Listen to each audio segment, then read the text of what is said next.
Good morning, and it is Tuesday, and we are so glad you decided to join us today.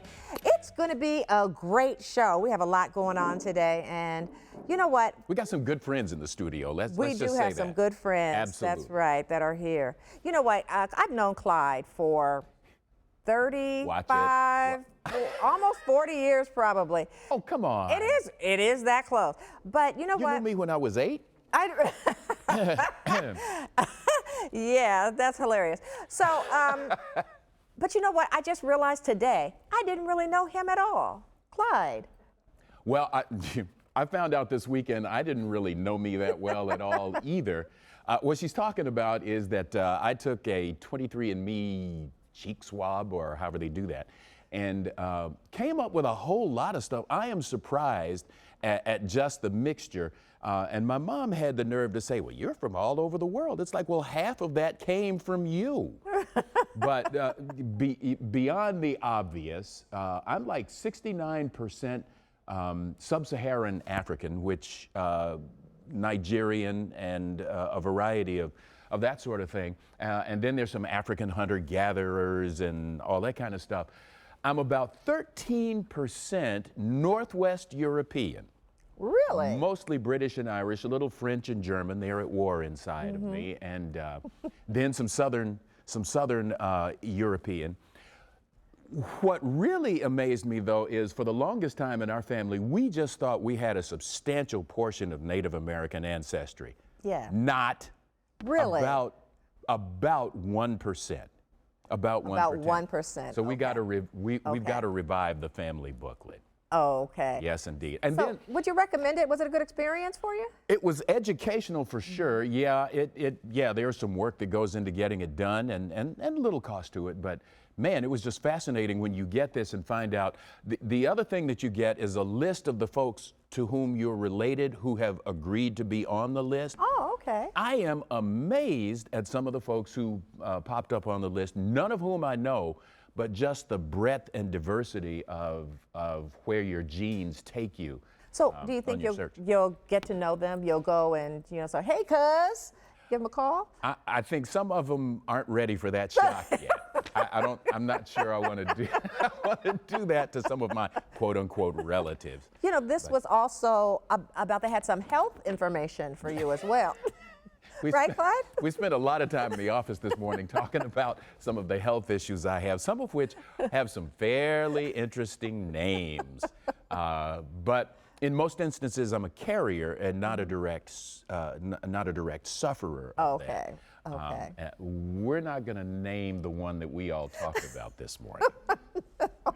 No, but we had a good time, Yes, with it. And for nothing, you said, you have to take this with a grain of salt because, some of the science has been questioned, but it is still really good to know. And you found some things that are absolutely true. Absolutely they are. Like, I have a fear of heights. You bet.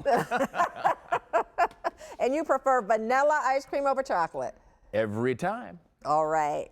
Thanks for sharing. Who knew from a cheek swab?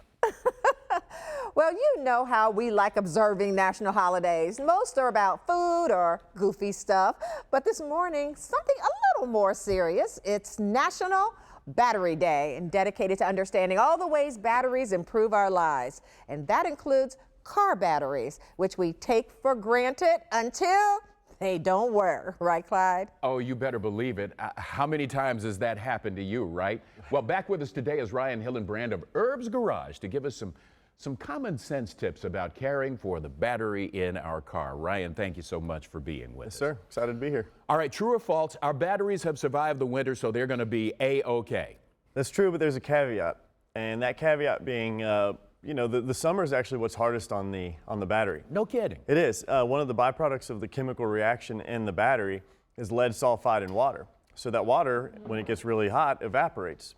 And so as that makes the sulfuric acid come down in the battery, and when it doesn't cover the plates that are inside of the battery properly, it basically causes the battery that's where you get your 70, 60% battery life. Got it. Winter, about 32 degrees, makes your battery about 35% less efficient at 0 degrees. It makes it almost half as efficient as it should be. Ah, okay. All right. So what do we need to know? What's the one thing we need to do to make sure we keep our car battery in tip-top shape? Well, one of the easiest things you can do is park in a climate-controlled environment. So obviously parking in your garage is going to keep that battery lasting for as long as you can.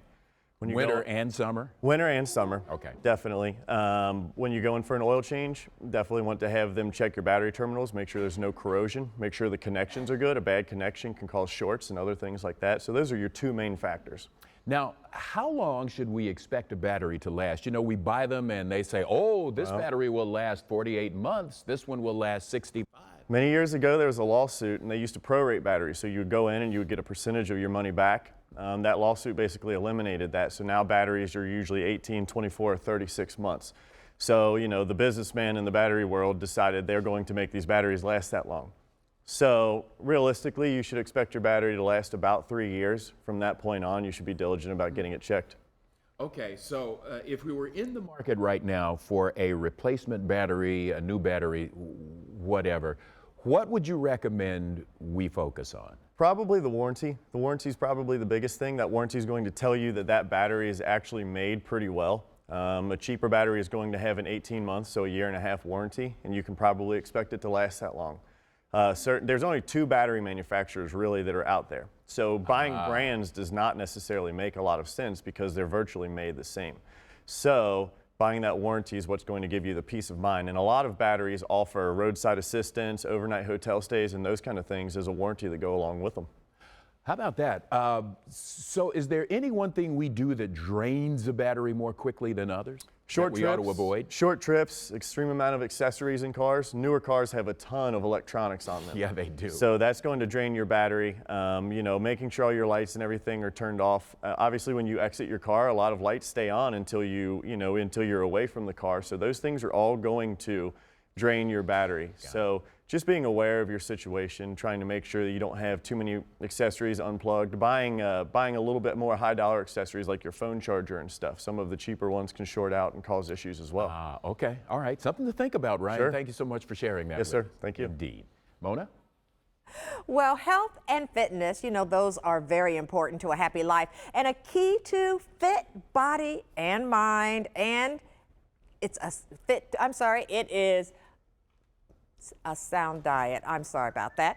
But did you know that there are certain foods that can help prevent Alzheimer's disease? You know, this is really important. And right now I want to welcome our registered dietitian and the woman behind Cincy Fit Food. It's Kayla Hansman. Thank you so much, Kayla, for coming back on the show. We love when you come because we all feel healthier. Yeah. And you give us healthy tips. All right. So can your diet really affect Alzheimer's disease? Yeah, so it's recently been studied a little bit more along with physical activity, certain types of cognitive therapy, all kind of that whole picture of health and just like, you know, doing the best things you can for your mind. So it's actually what we call the mind diet that helps. So it's a blend of a few different lifestyle patterns that are really, really helpful for, again, preventing, lowering oxidative stress and certain types of other types of decline in our bodies. So it's plant-based. It focuses on the Mediterranean diet,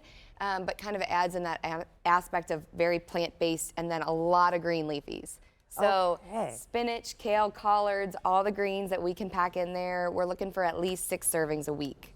Okay, so I love the green stuff. Yeah. All right, so I need to obviously eat more of it, and then I'll learn to read better. But I'm gonna go after that sound mind deal. Laughing extra hard over there. So go through some of the things that you brought with you. So over here we've got a really simple baby spinach salad with a little bit of a chopped chicken salad. Extra spinach in the chicken salad. Oh. And then I packed in some lentils there as well. Really good fiber with those. And again, that plant-based protein, that's super important. Oh, that looks delicious. As well as some probiotics. Probiotics is super helpful for, again, that gut-mind connection. We have a really easy, really simple hummus. Again, packed in some spinach in there, added some lentils as well. So did you make this hummus? Yes, yeah, super easy at home. All you need is garbanzo beans, lentils, little tahini or lemon juice, garlic, blend it all up. Pack it in wherever you can. Wow, that looks delicious. All right. And then we've got some snacks here. Snacks. So to dip the hummus, you've got some carrots, you've got some crackers. Again, whole grains, as many vegetables. We're looking for as 1 to 2 servings on top of the leafies per day. So Okay. over here, my favorite side of the table, we've got some breakfast foods. Yeah. So these are some mini egg cups. They work really well with kids because they're small, they're portable. You can pack in kind of whatever foods you've got, left over in the fridge.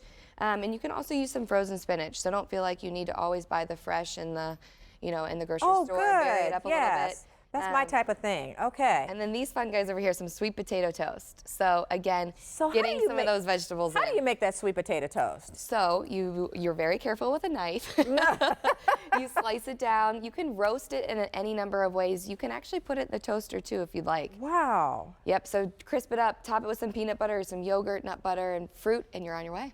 Okay, you talked about at least having 3 meals or greens or servings a day. Yes, Is yeah. there a problem with having more? Nope. With any of these foods, as long as you're getting them from food, you don't have to worry about overdoing it. The more you can pack in, sneak them in, you're doing it yourself. And other things benefit, lowering blood pressure, impacting your heart. It's Yes. still Heart Month, so thinking about that as well. All right, these are really great recommendations. If people want more tips on healthy eating, where can they go? They can follow me online on Instagram at Cincy Fit Foodie or website cincyfitfoodie.com. All right, Kayla, thank you so much Thanks, for Mona. being here. Okay, I'm going to dig in, Clyde. We're gonna go back to dancing. Okay, Mona. Now, coming up here on Cincy Lifestyle, have you ever heard about Live Edge Furniture? Well, we hadn't either until we met the owner of Timber Woodcraft. He's going to tell us all about this unique style and his efforts to give trees a new life in your home. And then we'll tell you about an artist who uses vivid colors to tell the story of his childhood. The Cincinnati Art Museum's exhibit of Romare Bearden's work is next on Cincy Lifestyle.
Okay, here's a question for you. How often do you think about your cutting board or coffee table? Well, chances are they don't cross your mind that often. But a couple from Kentucky are trying to make sure every cutting board, every coffee table they create comes from a sustainable source. And right now here to talk with us about it is Josh Weber, the owner of Timber Woodcraft. Josh, thank you so much. Thank you. It's glad to be here. So tell us what Timber Woodcraft does. What kind of work do? You do, I think it's called Live Edge. Yeah, so we salvage trees, so trees that are cut down generally for another purpose. We try to collect those and we mill them up, and then we try to let the tree dictate the piece that it'll become. So the live edge or the natural shape of the tree. Okay, so for instance, you've got several pieces that you've brought here. This is a piece of wood that I guess would be considered live edge? Yes, this is a walnut sofa table. So pieces big and small. We also make cutting boards and smaller things like that. And we've got some of those we'll be showing shortly, but go ahead with this one, please. So the process, the live edge, when you open up a tree, you get to see the history, the story of the tree. Yeah, you get to see times of stress, perhaps when the tree was pruned, maybe when there's a tree house built in the tree. We try to preserve that. By leaving the live edge on, we preserve the story of the tree. Okay, and you work with arborists in your work in this process as well, right? Tell us about that. That's correct. We source most of our trees from arborists within the city. Thousands of trees are cut down every week within the city. So this is about being sustainable as much as anything else. Yes, that's correct. And so for some of I imagine some of these projects are kind of time consuming, right? About the largest portion of time, so we take these trees, we mill them up and on our own property, we then dry them in our own kiln, and that takes a little over a year. The quickest part is actually finishing this and then delivering it to the customer. Okay. All right, you talked about that you work with arborists. What happens to a tree when an arborist cuts it down? Most trees that are cut down are either chipped, they're run through a giant chipper, or they're rounded and then they're burned as firewood. Some trees are even taken straight to the city dump and they're just left to rot. It's important to us to use these salvaged trees because they're a source that's readily available. Instead of running to the hardware store and getting a tree that was grown in a nice, healthy forest, these trees are cut down. Again, some of them are even left to rot. So we want to use this resource that's here in our city and put it to good use. All right, so where can people find out more if they want to get some of this kind of quality furniture? If you have a tree that's come down or a tree that's special from a family farm that you want to save or have lumber milled into, timberwoodcraft.com. That's our website. That's where you can find us and get more information. Okay, all right, Josh, thank you so much for being here with us. Thank you. Well, growing up African American in the South in the 1930s left a powerful impression on artist Romery Bearden. So much so that Bearden ultimately captured those impressions in collages coming soon to the Cincinnati Art Museum. And the exhibit is entitled Something Over Something Else, Romery Bearden Profile Series. And right now I want to welcome my guest, Julie Aronson, curator of American Painting, Sculpture, and Drawings for the Cincinnati Art Museum. Julie, thanks for coming on the show. Thank you. It's wonderful to be here. Well, tell us about Romery first. The way his name is spelled, it often gets mispronounced, doesn't it? Well, it does. Just about everybody pronounced it Romer, but Yes. he himself pronounced it Romery. Romery, okay. All right. Yeah. So it's Romery Bearden. So why was it important for you guys to get this exhibit? Well, it's a fantastic exhibition and it's a great opportunity for us. We acquired one of these pieces in 2011 called Milhan's Lunch Bucket, which is a fantastic piece from this one profile series, which is a group of works that he did in right around 1980 that look back on his earlier life. And we're looking at some of his art right now. What is it that made him different and special? Well, Bearden specialized in collage, and he really reinvented it for the late 20th century. And he looked back on his earlier experiences cutting out paper, using watercolor, fabric, all kinds of different materials to make these very expressive works of art. They are very colorful, and is that something that really adds that interest? Yes, he actually started spending time in St. Martin, and it encouraged him to work in brighter colors. And his works are very beautiful and very compelling because of the brilliant colors that appear in them. Okay, so what do you want people that go to the art museum to see this exhibit, what do you want them to take away? I know that you all like to educate people, so tell me about what you want them to take away. Well, one of the things that makes this exhibition different from a lot of other exhibitions is that for the works in this particular series, Bearden wrote a caption, an evocative poetic caption for each work of art, and those are going to be large on the wall accompanying the works. So it's as though he's giving you your own private tour through the exhibition. That is so cool. Yeah. All right, so how do you think he himself would want people to see? How does he want people to see his work? He wants everybody to enjoy it and appreciate it. He once said that he felt that a great artist expressed what they were feeling, not just what they were seeing. And I think he really manages to capture that in his work. He makes you feel something. And it doesn't matter where you come from or where you are in your life. And although he's looking back on the 1920s and 30s experiences, there are so many things like family, community, religion, music, joy, even, that you can relate to in this work. All right, so let's get people there. Tell us the when and where, and you've got a special. Right. Our exhibition opens on the evening of February 27th with a lecture at 7 p.m. We have our wonderful Art After Dark event on Friday evening, the 28th. And then all of these events are free, and the exhibition will be free for its opening weekend. For the opening weekend. All right.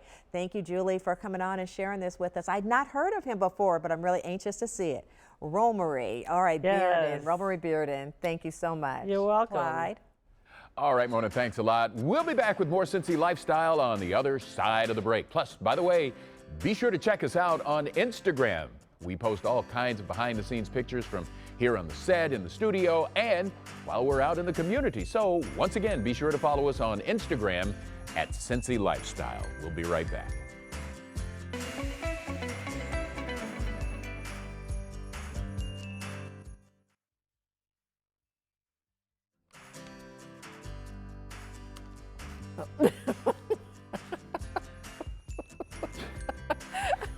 Boy, the place we work. Okay, you can see it's cloudy out there. Oh, look, there's a river.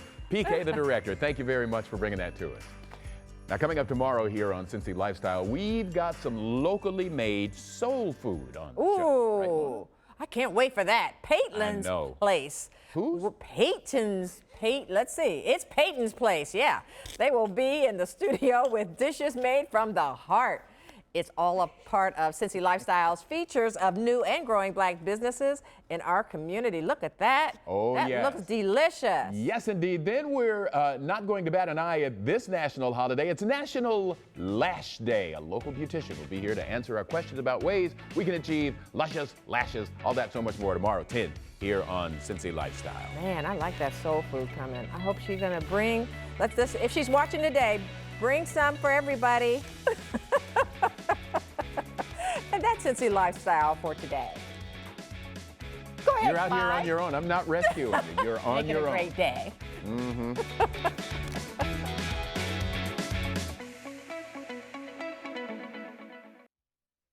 Thanks for watching our video. If you liked what you saw, hit that subscribe button. You can also check out full episodes of the show you've never seen before or watch your favorites again and again. And as always, make it a great day.